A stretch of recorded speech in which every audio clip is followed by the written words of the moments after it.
What happens when a future king declares that he despises his own brother? Not just disappointment, not just frustration, but a raw, searing declaration of contempt that cuts to the core of blood and duty. Prince William has carried this storm inside him for years, but only now does the weight of his feelings seem impossible to contain. He feels Harry has done the unforgivable. He feels Harry has spat on the very foundations of the monarchy itself.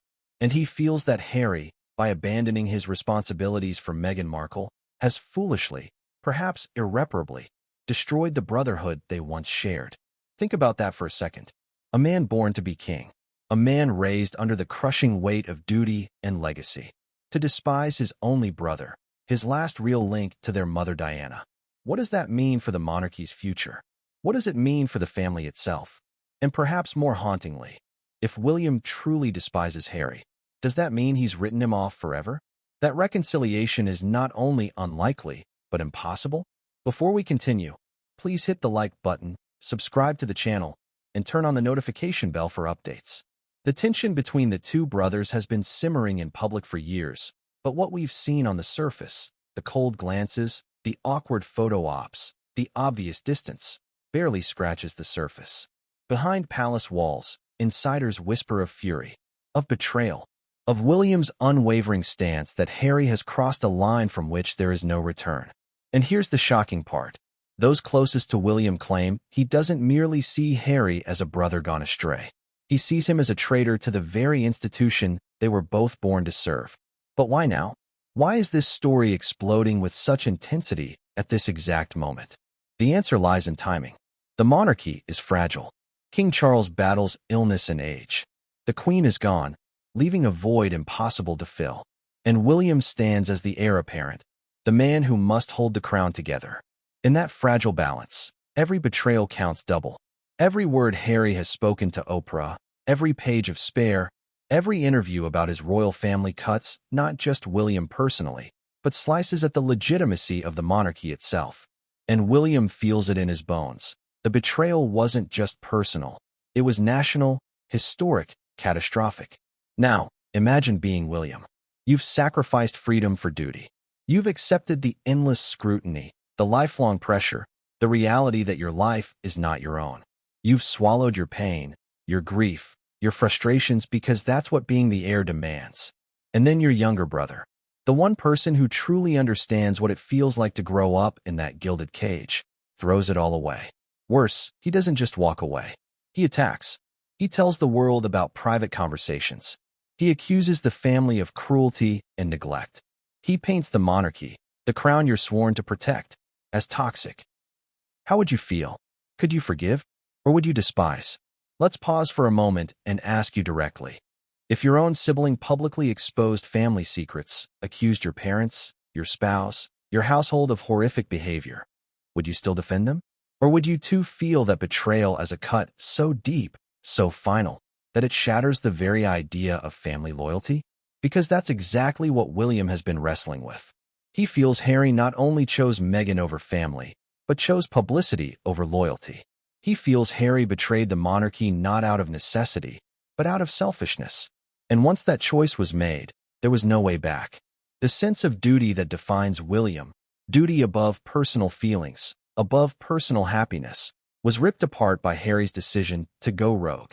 And here's where the contradiction bites hard. William loves his brother. He always has. He remembers the boy who shared his grief at Diana's funeral, the man who laughed with him during tours, the friend who called him Willie when no one else dared. But that love collides violently with William's core belief that the monarchy is bigger than any one person. And so what wins in the end? Love or loyalty to the crown? For William, the answer seems chillingly clear. Now, let's weave in a surprising detail.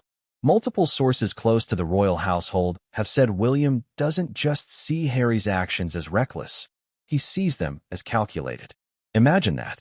He believes Harry knew exactly what he was doing, that each interview, each memoir page, each headline was chosen with precision to inflict maximum damage. Whether true or not, that's how William interprets it, which explains why his words are so strong. Despise. Not dislike. Not resent. Despise. Because in William's mind, Harry didn't stumble into betrayal. He embraced it. It's dramatic, isn't it? But that's the reality of this royal rupture. And here's another irony to chew on. William, the future king, is supposed to embody unity. His every public move is meant to symbolize stability, continuity, the unshakable future of the crown. And yet, inside, he harbors this seething animosity toward his own flesh and blood. The contradiction is almost Shakespearean. A man preparing to inherit the throne, but torn apart by hatred for the one person who should have been his greatest ally. Ask yourself this. Could the monarchy survive such division? Two brothers, heirs of Diana, locked in an emotional war that seems without end? Or is this the kind of internal chaos that ultimately dooms royal families? But let's not forget Meghan. Because to William, she isn't just Harry's wife, she's the catalyst. The outsider who drew Harry away. The figure he believes encouraged the betrayal, fed the flames, and pulled Harry into a life William views as both irresponsible and dangerous. Did Meghan actually manipulate Harry? Or is that simply the narrative William clings to in order to explain the inexplicable? Whatever the truth, Meghan looms in William's mind as a symbol of what went wrong. And his fury toward Harry cannot be separated from his disdain for her influence. All of this comes together in one conclusion. William sees Harry not as a wayward brother, but as a man who abandoned duty, betrayed trust, and broke a bond that was supposed to be unbreakable. And once that bond was shattered, something dark replaced it. Despise. Hatred. A word too heavy for casual use, but too honest to ignore. So here we are, at the beginning of a story that will only deepen. Because the truth is, William's feelings aren't just about the past. They're about the future, about the monarchy's survival, about whether a man who despises his brother can still project unity as king, and about whether reconciliation is possible, or whether this feud will become a permanent scar on the royal family's history. And yet, for all of this, the most shocking part may not be William's anger at Harry. It may be what William's fury drove him to do behind the palace walls. Because insiders claim that William's disgust at Harry's betrayal led to decisions that could shape the monarchy for decades to come. But what came next would change everything, and no one saw it coming. They were once inseparable, two boys bound by tragedy, walking behind their mother's coffin with the world's eyes burning into their souls. William and Harry, the brothers who, for a moment in time, seemed like the only people who truly understood one another. But here's the shocking question. How did that bond, so sacred, so unshakable, shatter into something William now describes with a single brutal word? Despise. Think about it.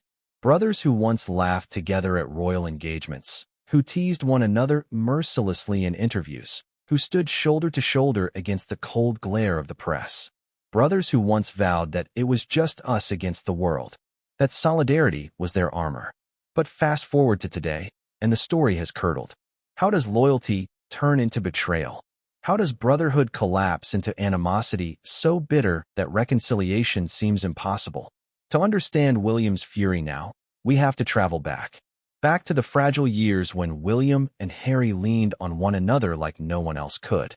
Diana's death in 1997 was the crucible.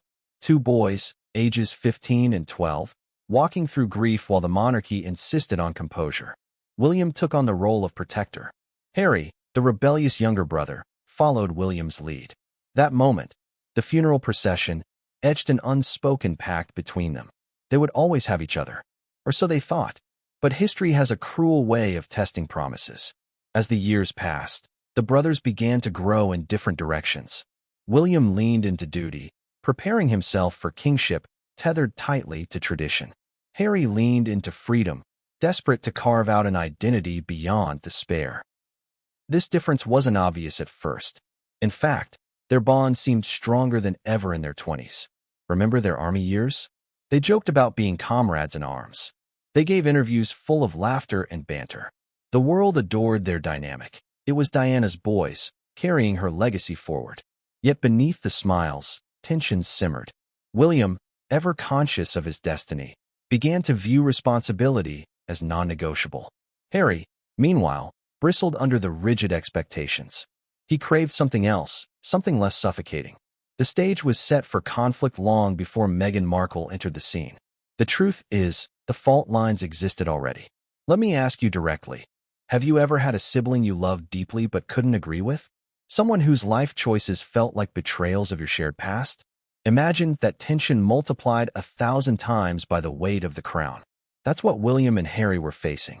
Now here's the twist. Many royal insiders argue that William's feelings of betrayal didn't actually begin with Meghan at all. They began when Harry started to challenge the system itself. In private conversations, Harry allegedly questioned why the monarchy still mattered, why their lives were dictated by rules set centuries ago. To William, who had spent his entire life preparing to be king, these weren't just casual musings. They were daggers. If your own brother doesn't believe in the system you're sworn to uphold, what does that make him? Ally or adversary? The cracks widened as they both entered adulthood. William settled into his role with Kate Middleton, building the perfect image of a future monarch: stable marriage, adorable children, a sense of unwavering reliability. Harry, on the other hand, stumbled. Wild nights in Las Vegas splashed across tabloids. A Nazi costume scandal. The party prince image that embarrassed the palace. William saw these not just as youthful mistakes, but as dangers to the monarchy's reputation.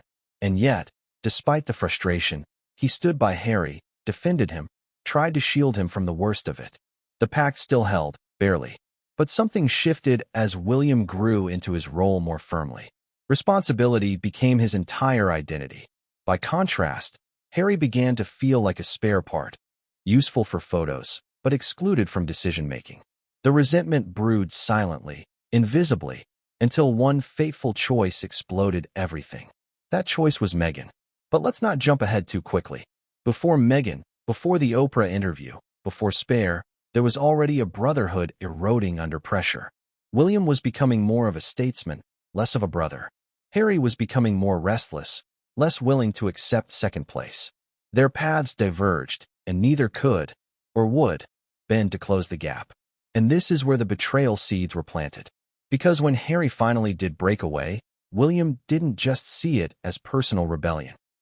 He saw it as the culmination of years of defiance, a rejection of everything he stood for. Imagine working your entire life for an institution, only for your brother to effectively declare it toxic to the world. Wouldn't you feel betrayed too? Now, here's a surprising detail many forget. In the years just before Meghan, William and Harry actually clashed over staff. Insiders whispered about fierce disagreements over how their households should operate. William wanted structure and control. Harry wanted independence. These battles over aides, offices, and press strategies may sound trivial, but in the world of royalty, they carry enormous symbolic weight. William viewed Harry's resistance as selfish. Harry saw William's rigidity as controlling. Neither backed down, and every small argument built toward the great rupture. But let's pause. Think of Diana. She always said she wanted her boys to remain united, to lean on one another in a world that often misunderstood them. How tragic, then, that the very thing she feared, division, became reality. Do you think Diana would have been able to heal this rift if she were alive? Or is this betrayal too deep, too entangled with destiny itself? The shattered brotherhood didn't collapse overnight. It cracked slowly, painfully, until it reached the breaking point. And here's the cruel irony. William's protectiveness over Harry, the instinct forged at Diana's funeral, morphed into anger when Harry rejected that protection. The man he once shielded became the man he now despises. But what triggered the complete collapse? What single moment convinced William that Harry had crossed a line that could never be uncrossed? The answer lies in a conversation so explosive, so emotional, that it reverberated through the palace walls. A conversation that insiders whisper about to this day. A conversation where William realized that Harry was no longer just his brother. He was a threat to everything William held sacred. And what was said in that moment would mark the beginning of a feud unlike any the royal family had seen before. What does it mean to grow up knowing that your entire life is not your own? That every move, every word, every expression will one day carry the weight of a kingdom? For William, that was never a choice. From the moment he was born, his destiny was etched into stone. He would be king. But here's the shocking truth. While many imagine royalty as privilege and luxury, for William, it has been chains of responsibility. And those chains shape the way he views Harry's rebellion. Let's open with a question to you. If you had a brother who was free to walk away from responsibility while you were bound for life to duty, how would you feel? Would you envy him? Or despise him for abandoning what you can never escape? That's the core of William's perspective. He doesn't see Harry's choices as simply personal.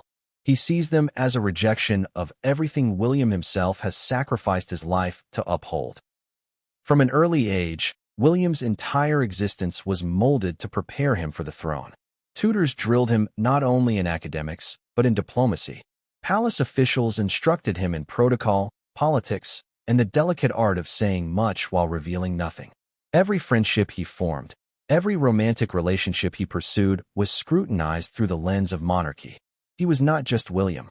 He was the heir, the future, the crown incarnate. Contrast this with Harry. Harry, as the spare, lived with far less pressure. He could make mistakes, at least in theory. His wild nights out, his Vegas scandals, his impulsive behavior, while humiliating for the palace, never carried the same existential threat. William was expected to be perfect. Harry was allowed to be imperfect. But over time, William began to see Harry's recklessness not as youthful mistakes, but as carelessness. And when that carelessness spilled into open rebellion against the monarchy, William's patience evaporated. Now here's where it gets interesting. William's sense of duty wasn't just abstract. It was hammered into him after Diana's death.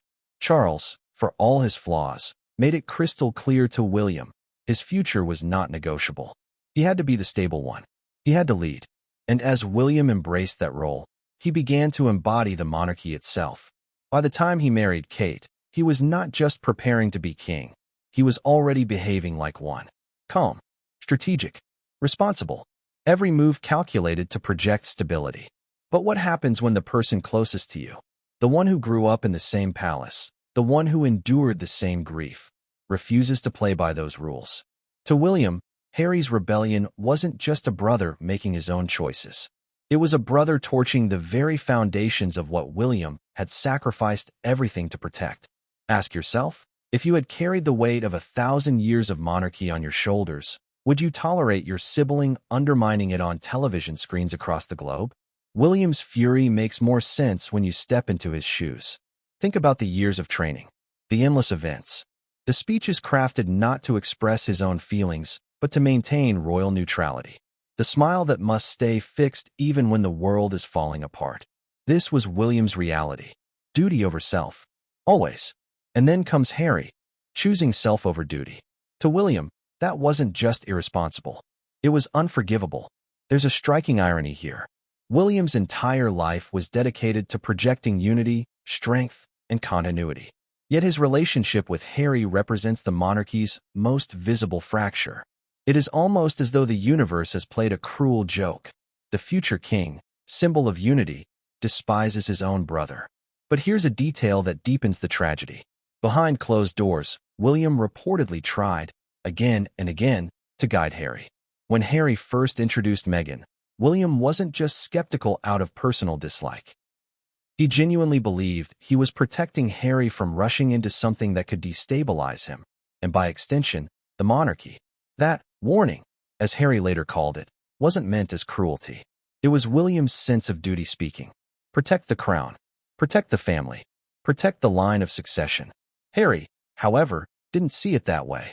He saw control, interference, a brother playing king instead of simply being his friend. And that misinterpretation, whether deliberate or not, poured fuel on a fire that was already smoldering.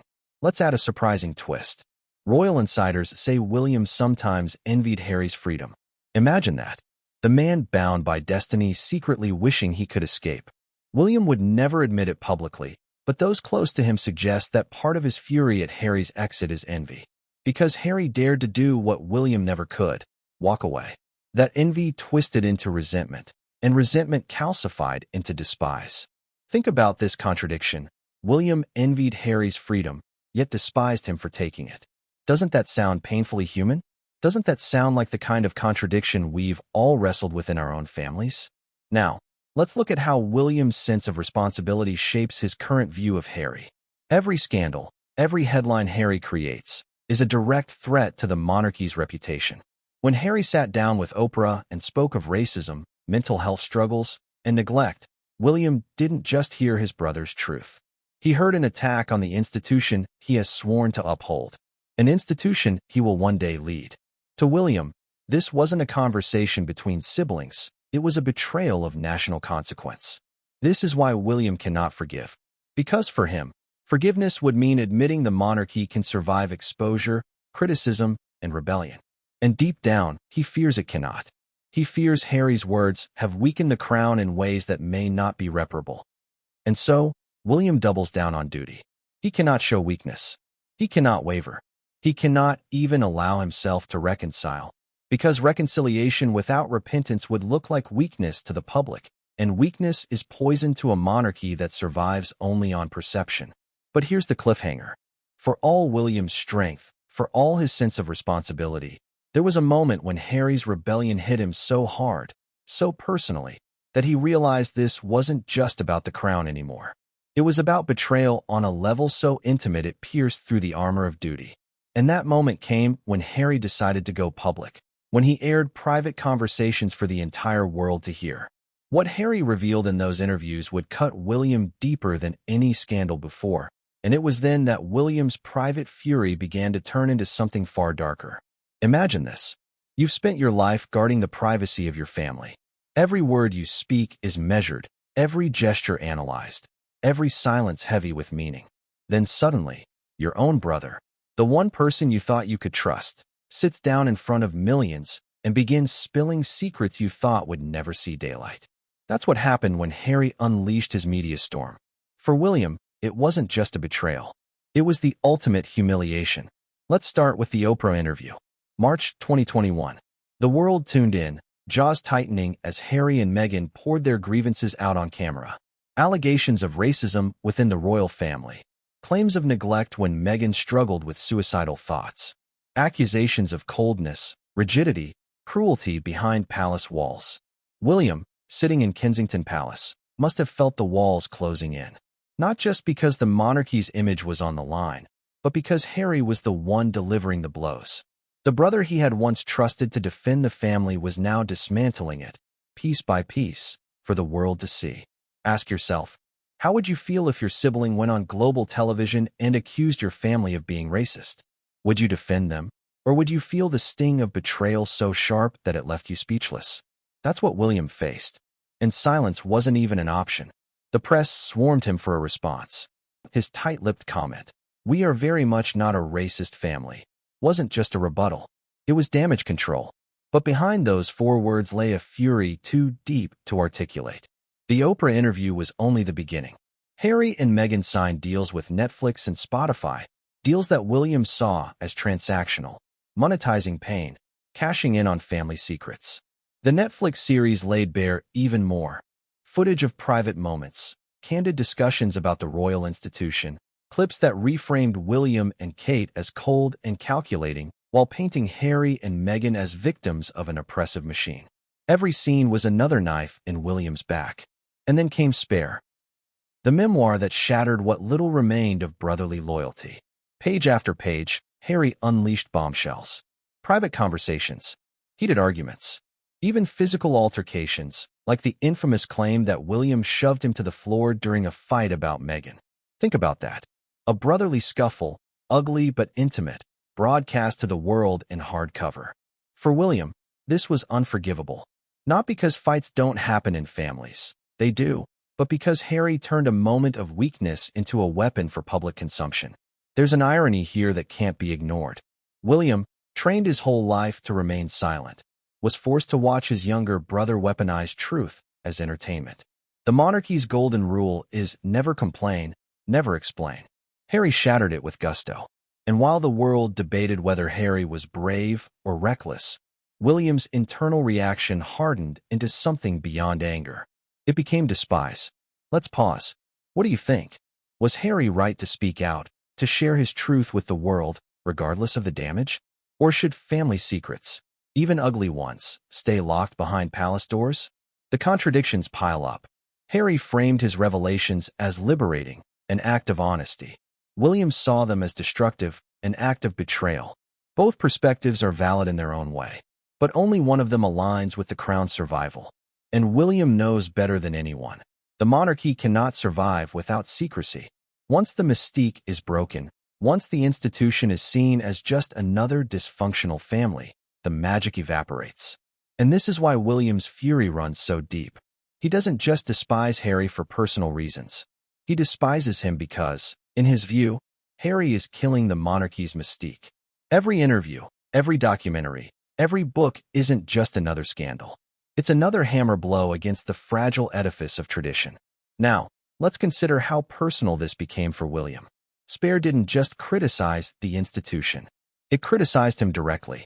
Harry painted William as cold, controlling, even violent. He portrayed Kate as complicit in the rigid machinery of the crown. These weren't abstract criticisms of the firm. They were intimate attacks on William's character, his marriage, his role as brother. Imagine being called out like that, not by a rival, not by an enemy, but by your own brother. Wouldn't that cut deeper than anything else? And yet, perhaps the most surprising part is this. William didn't lash out publicly. He didn't publish his own memoir. He didn't sit down with Oprah. He didn't retaliate in kind. Instead, he did what future kings are trained to do. He absorbed it, swallowed it, and let the silence speak for him. But that silence doesn't mean forgiveness. Insiders whisper that behind closed doors, William was livid. He told confidants he could never trust Harry again. Never. And trust, once broken, is rarely repaired. This is where the divide becomes permanent. For William, Harry didn't just step outside the royal fold. He detonated bridges on his way out. And William, ever the pragmatist, knows that once the monarchy is weakened, it cannot easily be rebuilt. So he despises Harry not only as a brother, but as a man who has endangered the very future of the crown. But here's the cliffhanger. William's fury over the interviews and the book was just one part of the story. What truly deepened the rift wasn't just what Harry said. It was who stood beside him as he said it. Meghan Markle. To William, she wasn't just Harry's wife. She was the spark that set the brotherhood ablaze. And the moment William realized that Meghan wasn't going anywhere, he also realized something darker. The brother he once loved was gone, replaced by someone he no longer recognized. She arrived like a whirlwind. Meghan Markle. Actress. Humanitarian. Outsider. At first, the world seemed enchanted. A Hollywood star marrying into centuries of tradition. What could be more romantic? But for William, the arrival of Meghan wasn't just another royal love story. It was the spark that lit the powder keg, the catalyst that turned simmering tension between brothers into open rupture. And here's the shocking truth. Insiders claim William never trusted Meghan from the start. Picture the scene. Harry, overjoyed, introduces Meghan to the family. He's smitten, head over heels, insisting she's the one. William, cautious by nature, takes a different view. He sees Meghan not just as a woman, but as a potential disruptor. Someone whose background, independence, and outspoken nature could clash with the rigid machinery of the monarchy. His instincts scream warning. And so, in what would become a defining moment, William allegedly sat Harry down and told him, "Take it slow." Now think about this. To Harry, that wasn't advice. It was condescension, interference, proof that his family would never truly accept Meghan. He didn't hear concern in William's words. He heard judgment. And from that moment, the bond of brotherhood began to splinter. Let me ask you directly. If your sibling questioned the person you loved most in the world, how would you react? Would you listen carefully, or would you double down in defiance? Harry chose the latter, and that choice set the stage for years of bitterness. But William's skepticism wasn't just personal. It was rooted in his role as the future king. To him, the monarchy survives on stability. Meghan, with her American background, her history in television, her independence, represented volatility. Not because she wasn't capable, but because she wasn't controllable. William had seen what happened when outsiders clashed with the monarchy. His own mother, Diana, had been torn apart by the same system. He feared history would repeat itself, but in a way that might destroy the monarchy entirely. The irony? Meghan, like Diana, was charismatic, glamorous, and impossible to ignore.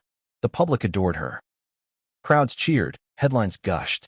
Harry's marriage seemed like a fairy tale. But behind palace walls, William worried. The speed of the romance, the intensity of Harry's devotion, the media circus, it all felt combustible. And the more William cautioned, the more Harry bristled.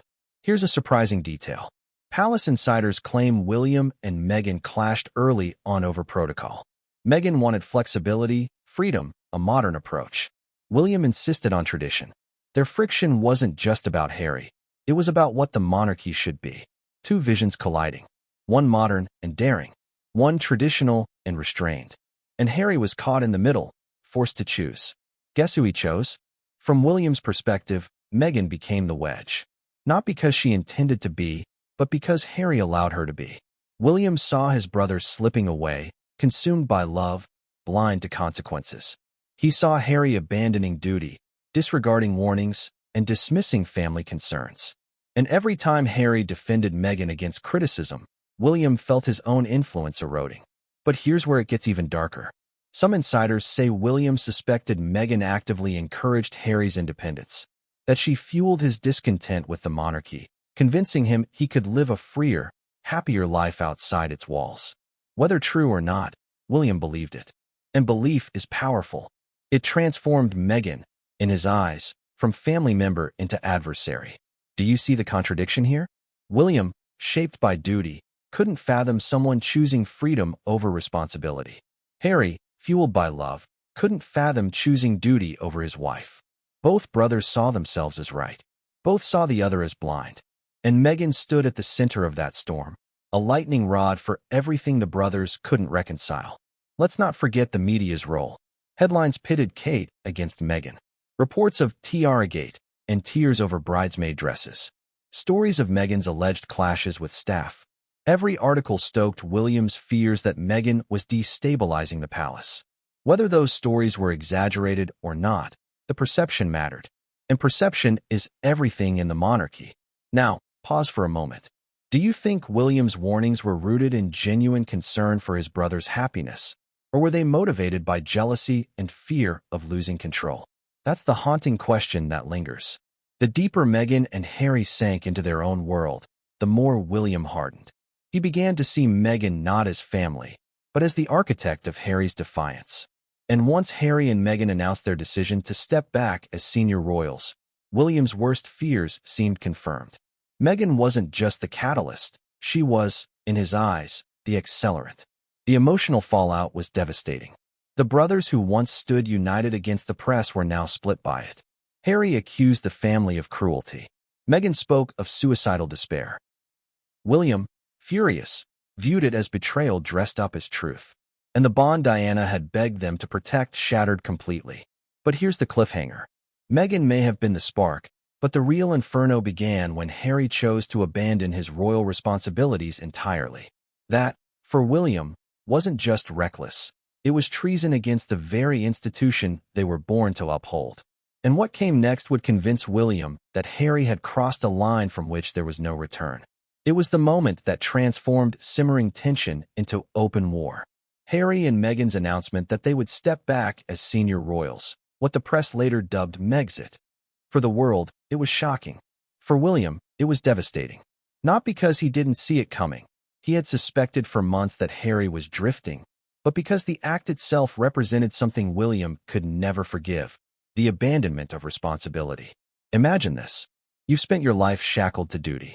Every personal desire sacrificed. Every choice filtered through the lens of what's best for the monarchy. And then your brother, born into the same legacy, declares he's done. He walks away. He decides responsibility is optional. To William, it was foolish, selfish, treacherous. Not just an insult to the family, but a betrayal to the nation. Let's pause here. What would you do if your sibling quit the family business, the one you had both been groomed for, and in doing so, made your job infinitely harder? Would you feel abandoned, resentful, or would you understand? William, molded by the crown, couldn't understand. He could only despise. The announcement came in January 2020 with an Instagram post that blindsided not just the world, but even the Queen herself. Harry and Meghan declared they would step back, seek financial independence, and split their time between the UK and North America. William's fury was volcanic. Why? Because to him, the monarchy doesn't work half in, half out. You're either in or out. And the suggestion that Harry could pick and choose responsibilities was, in William's mind, absurd. This was not just about logistics. It was about values. William had devoted his entire existence to service. Harry was rejecting it outright. To William, it wasn't simply that Harry wanted to live abroad. It was that Harry was shirking the very essence of who they were supposed to be. And let's add another layer. By leaving, Harry left William exposed. The royal family is a machine that relies on numbers, senior royals to cover engagements, to carry out duties, to project strength across the Commonwealth. Harry's absence meant fewer shoulders to bear the weight. And with Charles aging and Andrew disgraced, the burden grew heavier on William. What was once a team effort now fell squarely on him and Kate. To William, this wasn't just betrayal, it was abandonment. Here's a detail many forget.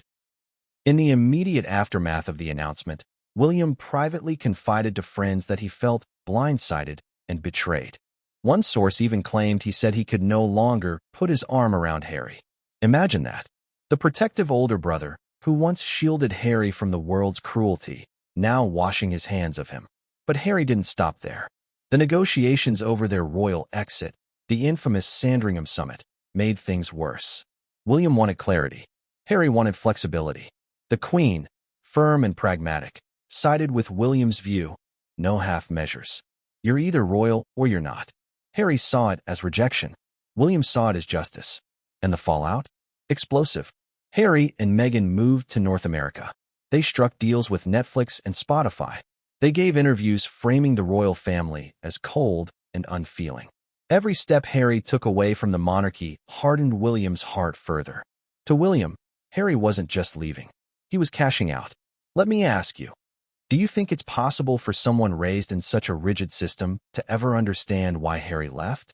Or is William's inability to forgive inevitable, given his destiny as king? Now, here's the irony. Harry believed stepping back would give him freedom. Yet his exit created more headlines, more scrutiny, more chaos than ever. William, watching from across the Atlantic, saw it as proof that Harry was misguided. Proof that abandoning duty wasn't just selfish, but foolish. This is where William's despise truly crystallized. Because for him, Harry's decision wasn't just a family rift, it was a betrayal of legacy. He didn't just walk away from his brother. He walked away from the monarchy itself. And in William's eyes, that was the one thing a Windsor could never do. But here's the cliffhanger. Walking away was bad enough. But what Harry did next, what he said, what he revealed, was far worse. Because William could perhaps tolerate distance.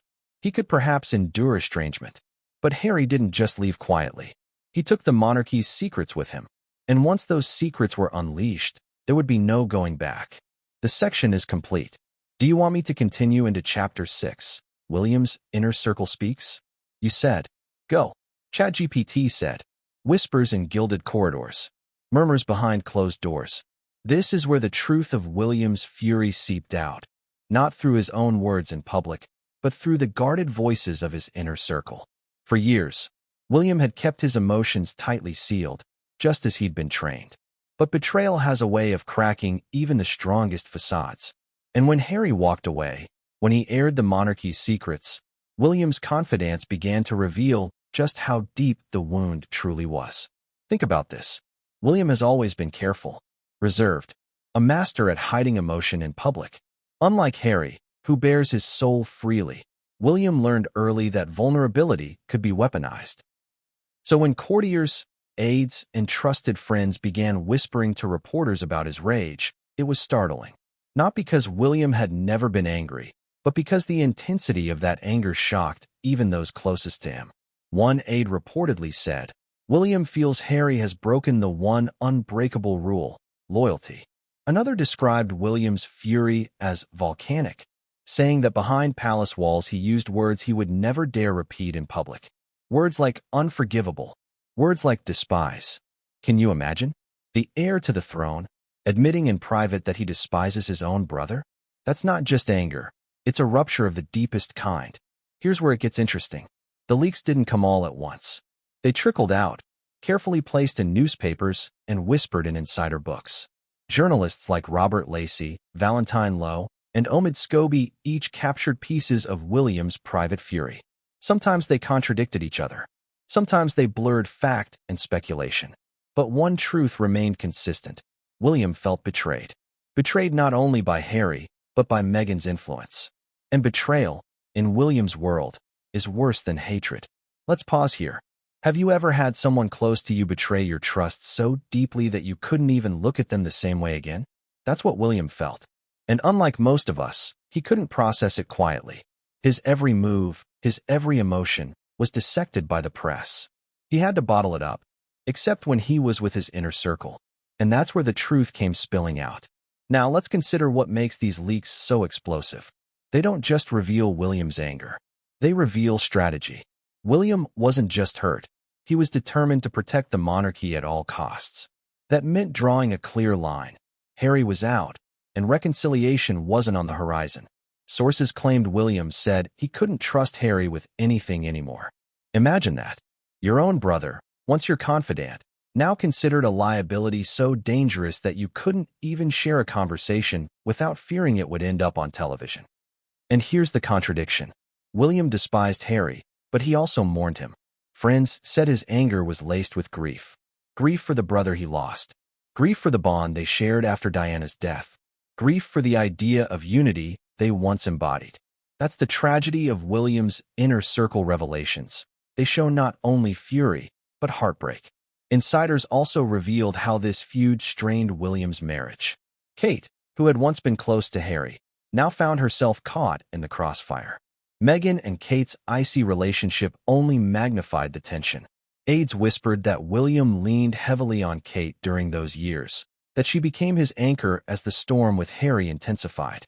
But even Kate, graceful and poised as she is, couldn't heal the wound. The anger ran too deep. Now here's a twist. Some sources suggested William actually respected Harry's courage, even as he despised his methods. Imagine that. A grudging admiration buried under layers of rage. William saw Harry as reckless, but he also envied his ability to speak freely. And that envy only fueled the fire. It made the betrayal sting more, because Harry had done what William could never do. Put his own truth above the crown. Ask yourself this. Is it possible to both despise and admire someone at the same time? To hate what they've done, but still secretly envy their freedom? That's the contradiction William lives with every day. And as these inner circle leaks painted a picture of fury, one thing became clear. William wasn't going to bend. He wasn't going to chase reconciliation. He wasn't going to forgive. The message was deliberate. The heir to the throne had drawn his line in the sand. Harry had crossed it. There was no going back. But here's the cliffhanger. If William's inner circle revealed anything, it was this. The fury wasn't just emotional. It was political. William's despise wasn't only about his brother. It was about protecting the monarchy itself. And that meant what came next wouldn't just be about personal feelings. It would be about power. Because William wasn't just angry. He was preparing a response. Despise. A word that cuts like a blade. A word that, once spoken, cannot be taken back. And yet, according to palace insiders, that is exactly the word William has used in private when describing his feelings toward Harry. Not anger. Not disappointment. Not even hatred. Despise. Think about that.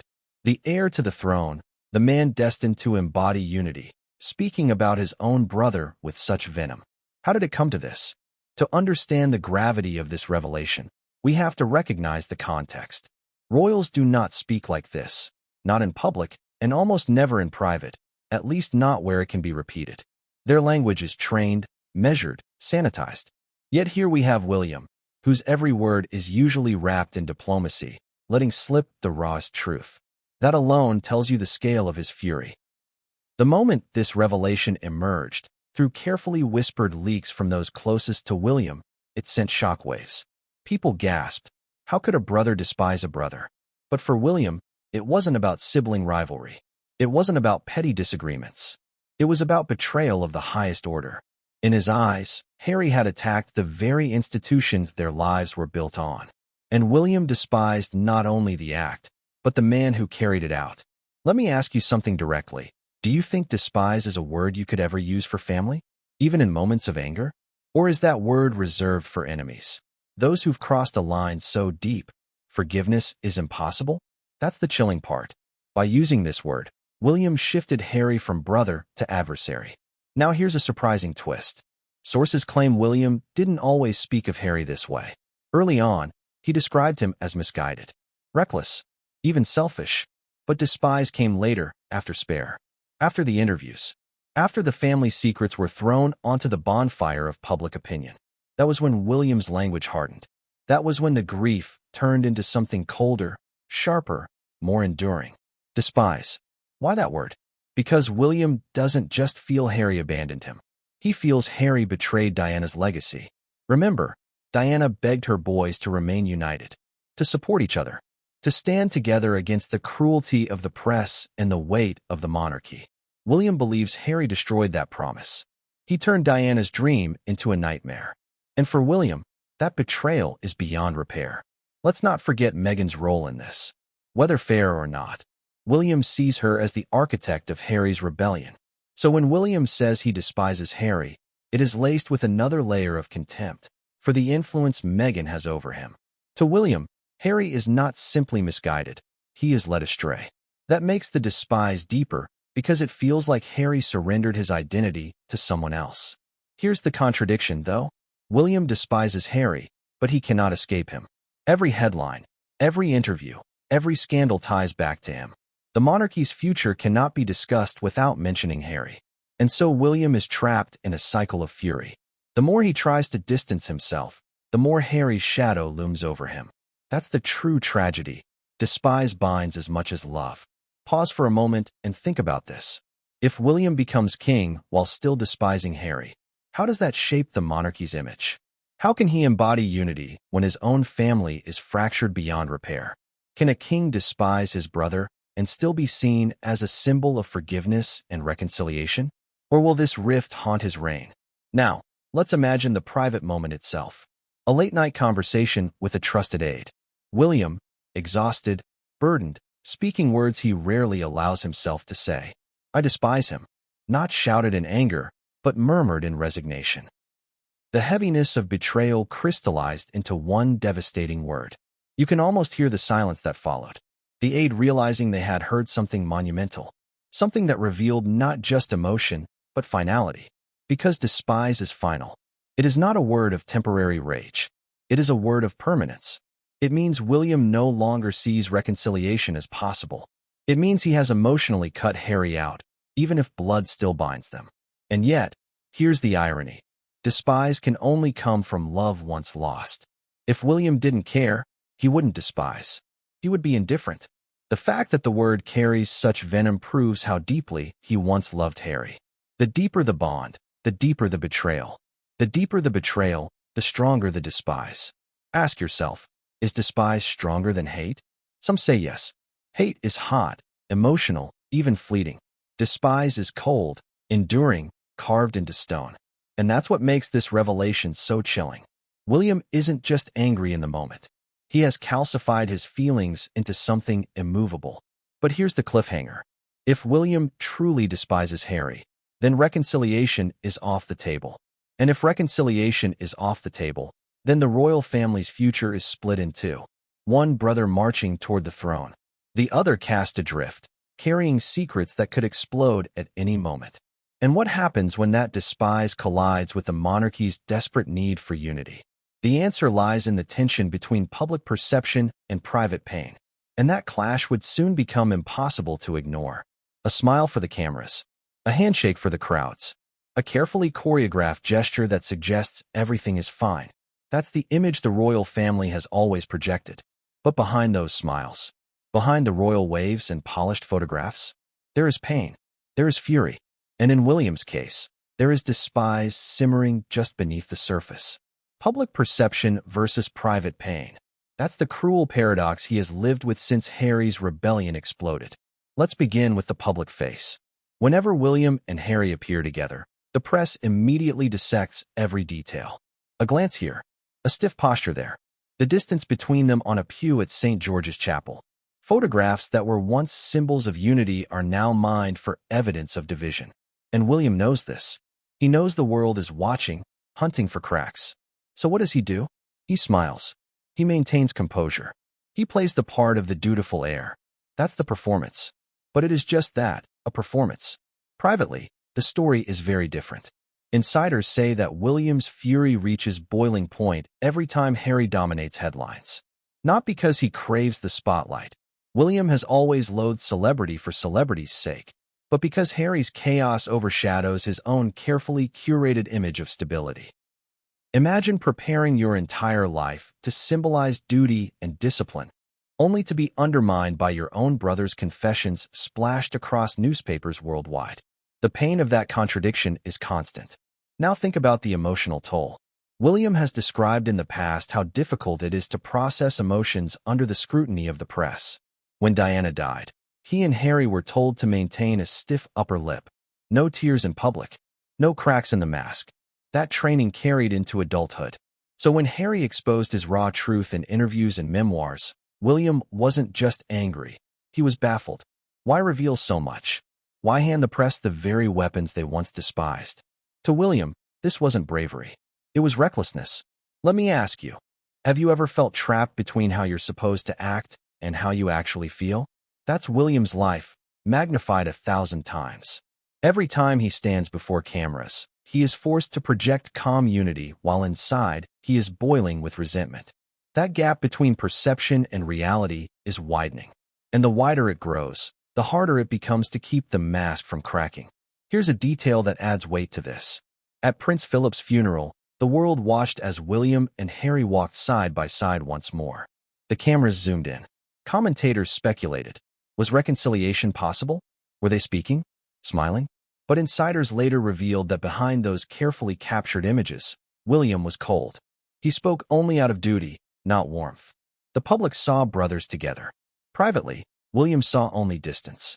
And that's the heartbreaking part. Public perception demands unity. The monarchy cannot afford visible fractures. But private pain demands honesty. William despises Harry. He cannot forgive him. And so every appearance together becomes an act. A masquerade stage for the cameras. A cruel play where William must pretend the bond still exists. Now let's talk about Kate. Publicly, she is the picture of grace. Calm, smiling, supportive. But privately, she has borne the strain of William's anger. Friends have whispered that she has been caught in the middle, forced to mediate between William's fury and the family's demand for unity. Imagine being asked to smile alongside Meghan, knowing the private bitterness bubbling beneath the surface. Public perception shows two women standing together. Private pain shows a cold war between sisters-in-law. And yet, despite the pain, William cannot let the mask slip. Why? Because he knows the monarchy survives only on perception. Once the illusion cracks, once the world sees the family as just another dysfunctional household, the mystique dies. And without mystique, the monarchy loses its power. That's the cruel reality William lives with. He despises his brother, but he must pretend otherwise for the cameras. Here's the irony. Harry has chosen honesty, even if it damages him. William has chosen performance, even if it destroys him inside. Which path is nobler? Which is wiser? That's the question history will ask. And let's not ignore the emotional contradiction. William often tells aides he longs for the days when he and Harry were united against the press, when they could laugh at the absurdity of tabloid stories, when their bond was their shield. Now, Harry feeds the very press they once despised. To William, that's not only betrayal, it's hypocrisy. And hypocrisy, to a man raised on discipline, is intolerable. Ask yourself this. Could you live a life where every smile is a lie? Where every handshake hides a clenched fist? Where every photograph tells a story you know is false? That's William's reality now. And here's the cliffhanger. The tension between public perception and private pain cannot last forever. Eventually, the mask cracks. Eventually, the truth leaks out. And when it does, the world may not see the stable future king, but a man torn apart by fury, grief, and betrayal. What happens when the heir's private despise becomes public knowledge? The answer lies in the cost of betrayal, and the monarchy may not be ready for the bill. Betrayal is poison. It seeps slowly, invisibly at first, until it corrodes everything it touches. For William, Harry's betrayal has not only fractured their brotherhood, it has infected his private life, his public role, and even the monarchy itself. The cost of betrayal is measured not just in anger, but in sleepless nights, strained relationships, and the growing cracks in an institution built on unity. Let's start with William himself. Imagine carrying the weight of 1,000 years of tradition while simultaneously carrying the bitterness of betrayal. That dual burden eats away at you. Insiders whisper that William has become more guarded, more mistrustful, less willing to let people in. Friends who once heard his laughter now see a man more serious, more hardened. His aides say his anger toward Harry has aged him, deepened the lines on his face. Betrayal doesn't just scar the heart. It scars the body too. But the cost isn't William's alone. Kate has borne it as well. She has been forced to watch her husband wrestle with rage he cannot express publicly. She has had to smile alongside Meghan during strained encounters, while knowing how much her husband despises his brother. One aide revealed that Kate often becomes William's calm in the storm. Yet how long can even she carry the weight of that fury before it begins to erode her too? Betrayal doesn't just divide brothers. It ripples outward, destabilizing marriages, friendships, households. And then there's the monarchy. This is where the cost becomes catastrophic. A monarchy survives on perception, dignity, stability, unity. Betrayal shatters all three. When Harry accused the family of cruelty and racism, when he revealed private fights and secrets, it didn't just damage William, it damaged the crown. The public no longer saw a perfect family upholding centuries of tradition. They saw dysfunction. They saw bitterness. They saw betrayal. And William, who must one day inherit the throne, knows the monarchy cannot survive if people stop believing in its mystique. Now, let me ask you, can an institution built on secrecy survive when its secrets are laid bare? That's the haunting question William faces every day. Here's a twist that deepens the cost. Betrayal isn't only about what Harry has said, it's about what he might still say. Every interview, every book deal, every potential documentary is a sword hanging over the palace. William must live with the constant dread. What next? What new revelation will Harry unleash? That uncertainty is its own form of torment. It's like waiting for the next bomb to drop, knowing it will explode, but never knowing when. The betrayal has also fractured the family's internal dynamics. Charles, caught between his sons, has been forced into impossible positions. The Queen, before her passing, was heartbroken by the feud. Even the younger generation, George, Charlotte, Louis, will one day grow up in the shadow of this division. Imagine explaining to them that their uncle is despised by their father, that the brotherhood Diana once celebrated is gone. Betrayal costs the innocence of children too. And let's not forget the wider world. The Commonwealth, already questioning the relevance of the monarchy, has watched this feud unfold with fascination and skepticism. Leaders ask, how can a family divided against itself provide unity for nations across the globe? Every time William despises Harry more openly, the monarchy's image weakens abroad. Betrayal costs not just family bonds, but international trust. Here's another painful contradiction. Despite the cost, William cannot let go of the fury. He cannot forgive. Because in his mind, forgiveness would mean excusing betrayal. It would mean allowing Harry to walk away unpunished. And William, the future king, cannot allow that. His role demands discipline, order, consequences. So he clings to his despise, even as it corrodes him from within. Pause for a moment. Do you think William is right? Should betrayal this deep be unforgivable? Or is holding on to despise ultimately more damaging than the betrayal itself? Now let's talk about the emotional symbolism. William sees himself as the guardian of the monarchy. Harry was supposed to be his ally. But when Harry turned against him, William felt abandoned at the very moment he needed his brother most. That's the true cost. Not just anger, not just betrayal, but loneliness. Imagine preparing to become king, a role more isolating than any other, and realizing the one person who could have shared the burden with you is gone. And this loneliness shapes William's view of the future. He knows that one day, he will be king without Harry at his side. The brother who once stood beside him at Diana's funeral will not stand beside him at his coronation. That image, the empty space where Harry should have been, is perhaps the most devastating cost of all. But here's the cliffhanger. The cost of betrayal doesn't stop with William.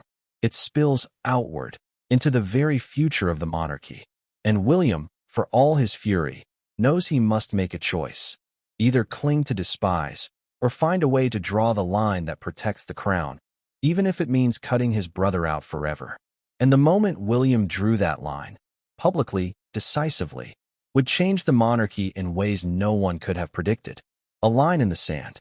That's what William finally decided had to be drawn. For years, he had wrestled with his emotions, grief, fury, envy, despair.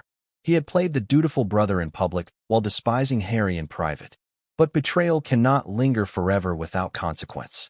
And so William, heir to the throne, made the most decisive move of his adult life. He drew the line.